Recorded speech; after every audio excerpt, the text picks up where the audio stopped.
वैसे तो नूडल्स बहुत तरीके से बनते हैं, छोटों से लेके बड़ों तक बहुत पसंद आते हैं। हर गृहिणी की यही कोशिश रहती है कि यह नूडल्स जो जंक फूड माना जाता है उसे हेल्दी तरीके से किस तरह परोसा जाए ताकि पूरे परिवार का स्वाद भी बना रहे और सेहत भी बनी रहे। वही तरीका आज मैं आपको दिखाने जा रही हूँ। कुकिंग एंड आर्ट्स में आपका हार्दिक स्वागत है। उसके लिए हमें चाहिए मशरूम। यह बटन मशरूम 250 ग्राम मैंने लिए हैं। उसको अच्छी तरह से धो के लंबाई में काट लेना है। प्याज बड़े 2 प्याज मैंने लिए हैं, उसको भी लंबाई में काट लेना है। बंद गोभी यह भी अच्छी तरह से लंबाई में काट लेनी है धो के। गाजर और शिमला मिर्ची, सारी सब्जियां इस तरह लंबाई में काटने से आकर्षक दिखती है और खाने में अच्छी लगती है। और लहसुन की कलियां 10 से 12 लंबाई में काटनी है। और उसकी और पोषण मूल्य बढ़ाने के लिए मैंने उसमें स्प्राउटेड मूंग लिए हैं 1 कटोरी। इस तरह देखिए भरपूर आपको सब्जियां लेनी है, उसी से आपके नूडल्स का स्वाद और पोषण तत्व बढ़ते हैं। पानी इस तरह गरम कर लेना है कढ़ाई में, उसमें नमक डालना है और तेल डालना है। मैंने यहाँ कोल्ड प्रेस ऑलिव ऑयल लिया है, आप कोई भी ऑयल इस्तेमाल कर सकते हैं। और नूडल्स मैंने लिए हैं, यह वेजिटेरियन नूडल्स है, इसमें अंडा नहीं है। आपको जो पसंद है आप ले सकते हैं। फिर कढ़ाई में एक तरफ तेल गरम करने रख दिया है, उसमें भी मैंने ऑलिव ऑयल डाला है। आप कोई भी तेल इस्तेमाल कर सकते हैं जो आपको पसंद है। ऑलिव ऑयल बहुत ज्यादा गरम नहीं करना है। दूसरा तेल आप लेने से अच्छे से गरम करके उसको लेना है। एक तरफ पानी उबल रहा है, उसी पानी में मैंने इस तरह नूडल्स डाल दिए हैं। यह नूडल्स ज्यादा मोटी नहीं है, इसलिए पकने में ज्यादा टाइम नहीं लगता है। 4 से 5 मिनट में यह पक के नरम हो जाती है।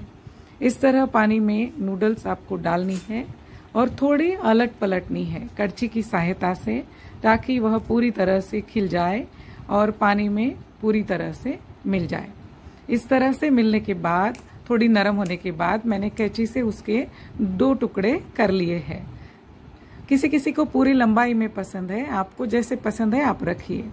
इस एक तरफ तेल गरम हो गया है, उसमें लहसुन डालना है। लहसुन डालने के बाद तुरंत आपको सारी सब्जियां एक के बाद एक डाल देनी है। प्याज भी डालना है, लंबा कटा हुआ प्याज। हाथ से थोड़ा मैंने और उसको खुला कर लिया है। इस तरह से प्याज भी डालना है और अच्छी तरह से उसको भूनते रहना है। सारी सब्जियां एक के बाद एक इसमें डालनी है। मशरूम में पानी ज़्यादा रहती है, लेकिन यह प्रोटीन का बहुत रिच सोर्स है, इसलिए मशरूम अक्सर आपको डालने हैं। बच्चों को पसंद नहीं है, लेकिन नूडल्स में डालने से बच्चे बहुत चाव से उसे खा लेते हैं, उनको पता भी नहीं चलता है इसमें क्या डाला है। इस तरह मशरूम भी डालने हैं। मशरूम का पानी थोड़ा सूखने के लिए 1 से 2 मिनट अच्छी तरह से चलाना है। सारी सब्जियां हमें बिना ढक्कन रखे पकानी है। एक तरफ मेरी नूडल्स भी पक रही है, ऑलमोस्ट वह नरम हो गई है। इस तरह से आप देख लेना है, उंगली की सहायता से एक नूडल लेके चेक करके देखना है। अच्छी तरह से उसको भी बीच बीच में हिलाते रहना है। एक तरफ आपकी सब्जियां पक रही है, उसी टाइम में आपकी नूडल्स भी एक तरफ आप पका सकते हैं। फिर उसमें डालने हैं स्प्राउटेड मूंग। सारी सब्जियां नूडल्स भी आपको बिना ढक्कन रखे पकानी है। अच्छी तरह से अलट पलट के खुले कढ़ाई में ही आपको पकानी है। उससे वह स्वाद में बरकरार रहती है और क्रिस्पी रहती है, जबकि आधी पकी वह बन जाती है। इस तरह आधी पकी सब्जियां हमें नूडल्स में डालनी है। उसके बाद आपको डालनी है बंद गोभी, गाजर और शिमला मिर्च। यह 3 चीज़ें ऐसी है जो आप कच्ची भी सलाद में खाते हैं, इसीलिए यह चीज़ें आपको सबसे लास्ट में डालनी है, ताकि वह क्रंची रहे और पूरी तरह से तेल से कोट हो जाए। एक तरफ नूडल्स उबाल लिए हैं, मैंने यह ठंडा पानी में तुरंत डाल के वॉश कर लिए हैं अच्छी तरह से। देखिए इस तरह से खिले खिले वह बन जाते हैं। ठंडा पानी में डालने के बाद आपको छलनी की सहायता से पूरा पानी तुरंत निकाल देना है। हमने तेल डाला था, नमक भी डाला था, इसलिए हमारे नूडल इस तरह खिले खिले अच्छी तरह से बन पड़े हैं, अच्छी तरह से कुक भी हो गए हैं। पूरा पानी उसका निथार के इस तरह हमें साइड में रख देने हैं। ठंडा पानी डालने की वजह से यह तुरंत उसकी कुकिंग प्रोसेस भी स्टॉप हो गई है। एक तरफ हमारी सब्जियां भी अच्छे से पक गई हैं। अच्छे से अलट पलट के सब्जियां पकने के बाद मैंने टोमेटो सॉस लिया है 3 टेबलस्पून, और 1-1 टेबलस्पून आपको लेना है चिली सॉस और सोया सॉस, और 1 टीस्पून आपको लेना है काली मिर्च का पाउडर, ब्लैक पेपर पाउडर।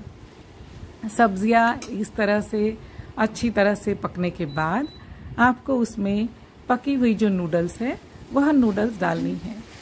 इस स्टेज में सब्जियां भी हमारी ऑलमोस्ट पक चुकी है, नूडल्स तो पके हुए हैं। बस हमें अभी सारी सामग्री अच्छी तरह से सॉस और नमक डाल के मिलानी है।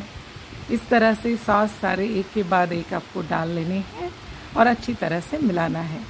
अगर आपको टोमेटो सॉस, सोया सॉस और चिली सॉस नहीं डालना है तो आप उसकी जगह 2 टमाटर की प्यूरी मिक्सी में डाल के मिला सकते हैं, लेकिन आपको टमाटर की प्यूरी पहले पका लेनी पड़ती है। अगर आपके बच्चों को सॉस विनेगर का टेस्ट पसंद नहीं है सॉस के, तो आप इस तरह से टमाटर भी डाल सकते हैं। बहुत टेस्टी यह नूडल्स सबको बहुत पसंद आते हैं और हेल्दी ऑप्शन भी यह बन जाता है। इस तरह से आप भी यह रेसिपी ज़रूर बना के देखिए और आपके घर में सबको कैसे लगी कमेंट बॉक्स में मुझे ज़रूर बताइए। मेरी रेसिपीज़ आपको अगर अच्छी लगती है तो please like, share and subscribe my channel cook queen and arts. Healthy, easy और जल्दी से बनने वाली रेसिपीज़ बनाने का मेरा हमेशा प्रयास रहता है, और उसी तरह से घर की स्वास्थ्य का भी ख्याल रहे, यह चीज़ मैं सबसे पहले ध्यान में रखती हूँ। वही चीज़ हर गृहिणी भी ध्यान में रखती है, आप भी रखती है ना? तो ज़रूर यह रेसिपी आप बना के देखिए और आपको कैसे लगी आप मुझे ज़रूर बताइए।